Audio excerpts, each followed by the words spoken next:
கேளுங்க. இந்த திருச்சபையில் இருக்கிற பிள்ளைகள் கவனமா கேளுங்க. நீங்க கர்த்தரை இன்னும் ருசிச்சு பார்க்கணும். பத்தாது. நம்மளுக்கு வேலை இருக்கலாம், நம்ம தேவைகள் இருக்கலாம், எல்லாம் இருக்கலாம். அல்லேலூயா. ஆனாலும் முதலாவது தேவனுடைய ராஜ்யத்தையும் அவருடைய நீதியையும் தேடுங்க. அப்பொழுதுதான் என்ன பண்ணும்? ஆசீர்வாதம் பல மடங்கு கிடைக்கும், கூட கிடைக்கும் சொல்லி வேதம் சொல்லுது நமக்கு. அப்ப ஆண்டவரை நாம் ருசிச்சு, ஒரு சாப்பாடை ருசிச்சு சாப்பிட தெரியுதா நமக்கு?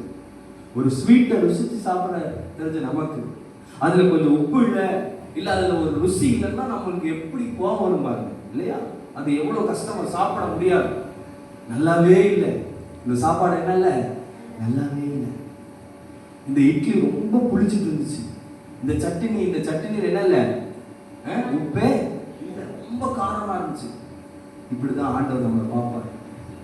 அல்லேலூயா. நம்ம உள்ளத்தை கர்த்தர் பார்ப்பார். இப்படி நம்ம புளித்த மாவா இருக்கிறோமா? புளித்த மாவை குறித்து எப்படி இருக்குமா?